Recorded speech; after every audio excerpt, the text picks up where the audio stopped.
नमस्कार. महायोजनामध्ये आपलं स्वागत आहे. अनेकदा असं होतं की नाही की आधार कार्डला मोबाईल नंबर लिंक नसतो किंवा ऐनवेळी OTP येत नाही आणि महत्त्वाचं काम थांबतं. कधीकधी तर अशा छोट्याशा चुकीमुळे किंवा माहिती नसल्यामुळे मोठी सरकारी योजना हातून निसटून जाते. पण आता चिंता सोडा. आज आपण याच समस्येवर एक जबरदस्त उपाय पाहणार आहोत. OTP शिवाय आधार कार्ड कसं डाउनलोड करायचं, सरकारचं ते नवीन मोबाईल ॲप्लिकेशन नक्की कोणतं आहे आणि सगळ्यात भारी म्हणजे फक्त चेहरा दाखवून आधार कार्ड कसं मिळवायचं याची संपूर्ण स्टेप बाय स्टेप प्रक्रिया. आणि यासाठी कुठेही बाहेर जायची गरज नाही, सगळं काही आपल्या मोबाईलमधूनच होणार आहे. आणि हो, अशीच उपयुक्त माहिती नेहमी हवी असेल तर आपला महायोजना चॅनल लगेच सबस्क्राईब करा. हा माहितीचा खजिना शेवटपर्यंत नक्की बघा, कारण यातली एक छोटीशी गोष्ट मोठा त्रास वाचवू शकते. चला तर मग सुरू करूयात. आपल्या मागच्या काही व्हिडिओवर अनेक कमेंट्स आल्या होत्या की आमच्या आधार कार्डला जुना नंबर लिंक आहे जो आता बंद झालाय, किंवा ग्रामीण भागात नेटवर्कमुळे OTP वेळेवर येत नाही. यावर काही सोपा आणि खात्रीशीर उपाय आहे का? अगदी बरोबर. ही एक खूपच सामान्य समस्या आहे. सरकारने यावर एक जबरदस्त तोडगा काढलाय. एक नवीन सरकारी मोबाईल ॲप आलंय, ज्याच्या मदतीने कोणाच्याही आधार कार्ड कोणत्याही OTP शिवाय डाउनलोड करता येतो. अरे वाह, हे तर भारीच आहे. म्हणजे आता नंबर लिंक असो किंवा नसो, काही चिंता नाही. मग हे ॲप नक्की कोणतं आणि ते कसं मिळवायचं? सविस्तर बघूया. हे ॲप मिळवणं खूप सोपं आहे. स्टेप 1. सगळ्यात आधी तुमच्या मोबाईलमधला प्ले स्टोअर ओपन करा. स्टेप 2. वरती सर्च बारमध्ये फक्त आधार असं इंग्रजीत टाईप करून सर्च करा. सोपं आहे. स्टेप 3. तुम्हाला अनेक ॲप्स दिसतील, पण ज्या ॲपचा लाल आणि पिवळ्या रंगाचा लोगो आहे तेच अधिकृत ॲप आहे. ते नीट पाहून निवडा. आणि स्टेप 4. आता इन्स्टॉल बटनावर क्लिक करून ॲप तुमच्या मोबाईलमध्ये घ्या. एक मिनिट, एक छोटीशी पण महत्त्वाची माहिती. प्ले स्टोअरवर अनेक बनावट ॲप्स असू शकतात, त्यामुळे सरकारी लोगो असलेलं अधिकृत ॲपच इन्स्टॉल करा. नाहीतर आग सोमेश्वरी आणि बंब रामेश्वरी अशी गतवायची. वाह, भारी माहिती दिलीत. ही गोष्ट लक्षात ठेवली तर फसवणुकीचा धोका नक्कीच टळेल. आता ॲप इन्स्टॉल झालं, पुढे काय? ही माहिती उपयुक्त वाटत असेल तर एक लाईक करायला विसरू नका. आणि हो, सरकारच्या अशाच योजनांची माहिती मिळवण्यासाठी आपलं महायोजना चॅनल आत्ताच सबस्क्राईब करा. तर ॲप उघडल्यावर अनेक परवानग्या म्हणजे परमिशन्स आणि वेगवेगळे पर्याय दिसतात. तिथे सामान्य माणसाचा थोडा गोंधळ होऊ शकतो. तर ॲप उघडल्यावरची नेमकी प्रक्रिया काय आहे? काही काळजी करू नका. ॲप उघडल्यावर अलाव करत सगळ्या परवानग्या द्या. मग स्किप इंट्रोडक्शन करून आय एम रेडी विथ माय आधार या पहिल्या पर्यायावर क्लिक करा. तिथे ज्या व्यक्तीचा आधार कार्ड डाउनलोड करायचा आहे त्यांचा 12 अंकी आधार नंबर टाका आणि कंटिन्यू करा. अच्छा, पण इथेच एक मोठा गैरसमज आहे असं मला वाटतं. अनेकांना वाटतं की इथे जो मोबाईल नंबर सिलेक्ट करायचा आहे तो आधारला लिंक असलेलाच असावा लागतो. हे खरं आहे का? हाच तो सगळ्यात मोठा गैरसमज आहे आणि तोच आपण आज दूर करणार आहोत. अजिबात नाही. तुमच्या मोबाईलमधला कोणताही चालू सिम कार्ड म्हणजे सिम 1 किंवा सिम 2 तुम्ही निवडू शकता. नंबर निवडून सेंड SMS वर क्लिक करायचं. फक्त एक व्हेरिफिकेशन SMS जाईल, कोणताही OTP येणार नाही.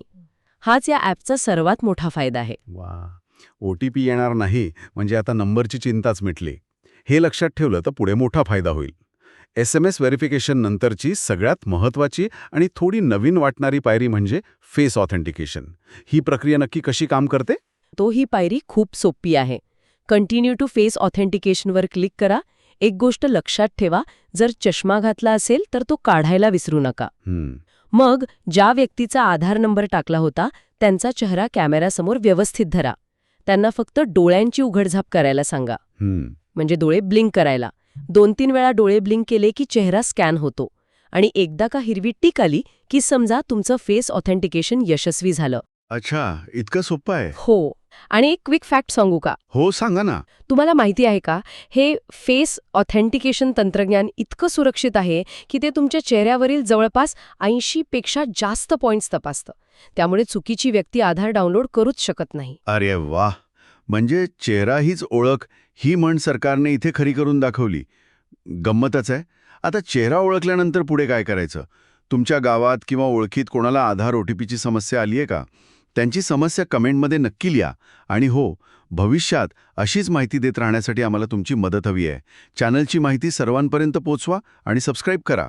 तर फेस ऑथेंटिकेशन यशस्वी झाल्यावर आधार कार्ड लगेच दिसतं का की अजून काही प्रक्रिया बाकी आहे? एक शेवटची आणि अगदी सोपी पायरी आहे. तुम्हाला एक 6 अंकी पिन सेट करायला सांगितला जाईल. तुम्ही तुमच्या आवडीचा कोणताही 6 अंकी नंबर टाकू शकता. कोणताही? हो, कोणताही. तोच नंबर पुन्हा टाकून कन्फर्म करायचा. आता तुमच्यासमोर तुमचं नाव आणि एक बारकोड दिसेल. आता लक्ष द्या. खाली शेअर आयडी नावाचा एक पर्याय दिसेल, त्यावर क्लिक करा. मग तिसऱ्या क्रमांकाचा पर्याय डाउनलोड आधार निवडा. तुम्हाला your Aadhaar PDF is ready असा मेसेज दिसेल.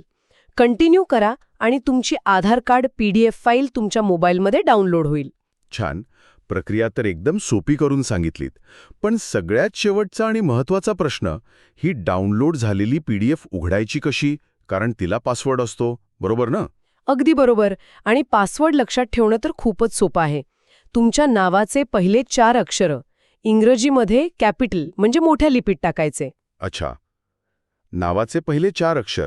हो, आणि त्यानंतर लगेच तुमचं जन्माचं वर्ष, उदाहरणार्थ 1990 किंवा 2001 जे असेल ते, एवढं टाकून ओपन केलं की तुमचं आधार कार्ड तुमच्या समोर असेल. हे लक्षात ठेवा म्हणजे पुढे त्रास होणार नाही. वाह, भारीच. ही माहिती तर खूपच उपयोगी आहे. तर आज आपण महायोजना चॅनलवर पाहिलं की मोबाईल नंबर लिंक नसताना किंवा OTP शिवाय फक्त चेहरा दाखवून सरकारी ॲपमधून आधार कार्ड कसं डाउनलोड करायचं. हो, आणि एक गोष्ट नेहमी लक्षात ठेवा, सरकार अनेक योजना आणि सुविधा आणतं, पण खरी ताकद आपल्या जागरूक राहण्यात आणि आपल्या हक्काची माहिती योग्य प्रकारे वापरण्यात आहे. अगदी बरोबर. तुम्हाला महाराष्ट्र आणि भारत सरकारच्या अशाच योजनांविषयी सोप्या भाषेत मार्गदर्शन हवं असेल तर आपला महायोजना YouTube चॅनल खास तुमच्यासाठीच आहे. अशीच उपयुक्त माहिती मिळवण्यासाठी लगेच सबस्क्राईब करायला विसरू नका. आणि तुम्हाला अजून कोणत्या सरकारी योजनेबद्दल माहिती हवी आहे ते आम्हाला कमेंटमध्ये नक्की सांगा. आमच्या WhatsApp आणि टेलिग्राम ग्रुपमध्ये सामील व्हा. तिथे तुम्हाला लेटेस्ट अपडेट्स मिळत राहतील. आणि हो, हा व्हिडिओ आपल्या गावातल्या तालुक्याच्या WhatsApp ग्रुपमध्ये जरूर फॉरवर्ड करा. तुमची एक छोटीशी मदत कोणाचा तरी मोठा त्रास वाचवू शकते. चला, माहितीचा दिवा लावूया आणि इतरांनाही मदत करूया. आजची ही माहिती कशी वाटली हे कमेंट करून नक्की कळवा. आवडली असेल तर आपल्या मित्रपरिवारासोबत शेअर करा. आज इथेच थांबूया. लवकरच भेटू एका नवीन माहितीच्या खजिन्यासह पुढच्या भागात. धन्यवाद. जय हिंद, जय महाराष्ट्र.